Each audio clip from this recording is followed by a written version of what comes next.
I have a confession to make. I have an obsession with tier lists and spend an unhealthy amount of time watching videos online that people make of tier lists or rankings of basically everything. But as a Minecraft enjoyer, I have sat in on quite a number of tier lists that people make of villager traders. But there's just one problem. In my very humble opinion, every single one that I have seen criminally underrates masons. Hey, by the way, we're the Brute Builders, and this is Victus. Thank you for tuning in.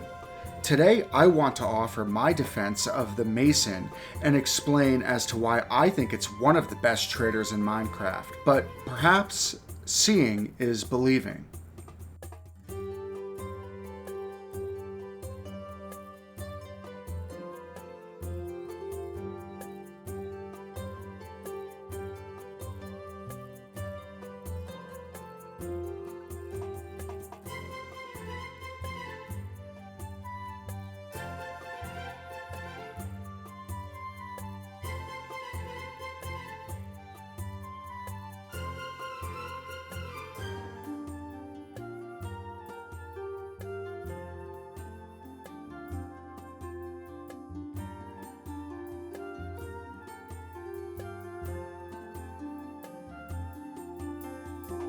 So we're playing on a texture pack, but if you didn't know what you were seeing, you just saw a whole ton of quartz, polished granite,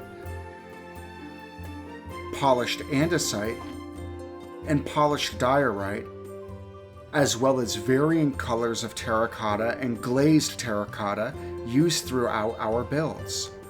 What do these materials all have in common? Well, they can be purchased by stonemasons. Now, you probably already know that these are all materials that can be sold by masons, and maybe you are still unconvinced. So before we analyze anything further, I think it's worth taking a moment to unpack a bit of gameplay philosophy. In this paradigm, there are two types of problems a villager trader can solve for you. There are fixed problems versus recurring problems. Let's talk about fixed problems first. These are problems which, broadly speaking, once solved, are solved for good. Some in-game examples might be building your first base, setting up your first enchantment or alchemy stations, building automated farms, or getting your hands on enchanted gear. Generally, once you solve these problems, they're solved indefinitely and do not require further attention or input from you as the player. By contrast, there are recurring problems. These are problems that will continually need to be solved by the player. Some examples include acquiring and consuming food, acquiring emeralds for currency, fueling tools such as the elytra with fireworks, or acquiring materials that you need for your builds. Because recurring problems are, well, recurring, I consider solutions to recurring problems to be more valuable than solutions to fixed problems.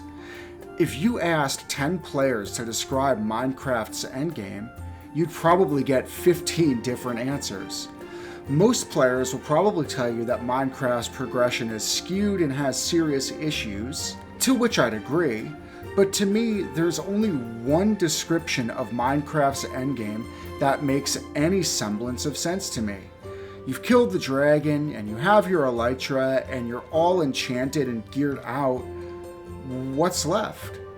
Well, build, baby, build. That's the answer to the question that keeps me playing.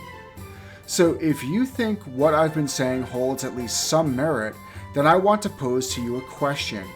Which villager traders are helping you most to that goal?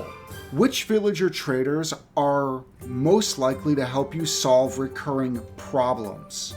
Are the toolsmiths, weaponsmiths, or armorers helping you that much at this point?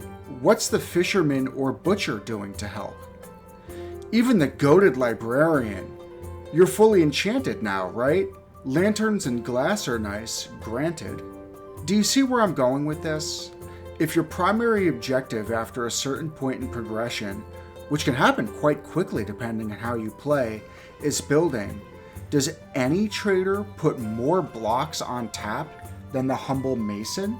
Let's actually discuss what masons have on offer. We'll start with terracotta. Now let it be known that I absolutely love terracotta. Used it in my bathhouse, red exterior, and inside I used a glazed pattern. Used it for several of my Roman insulae builds.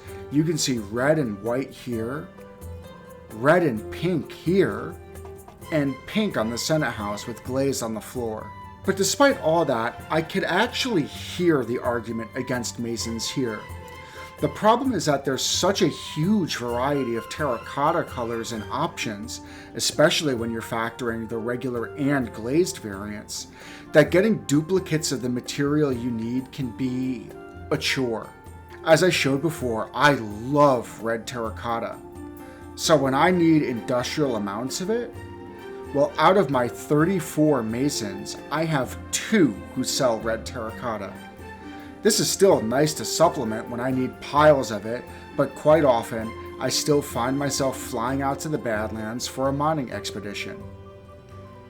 Next of note are polished diorite, granite, and andesite. And I have to say, things are looking much better here. First, any seller of such material sells them in a full stack of 64. Secondly, this sale tier is much more limited than the terracotta tier in options that the vendor can provide, so getting multiples for each material in the trading hall is a cinch. But Victus, you might object. I can't buy non-polished variety of those stones, which are technically better since they're much more versatile. And even then, isn't farming this stuff pretty easy? Yes and yes, dear objectioner. But look, we'll never have to craft the polished stuff again. And we do, as I've demonstrated before, use the polished variants a lot. It's on tap, and that's that. This also means that our non-polished stuff, tucked safely away in our warehouse, gets to stretch that much further since we never have to waste any of it polishing. And while mining is easy, buying is easier still. Last and certainly not least comes quartz.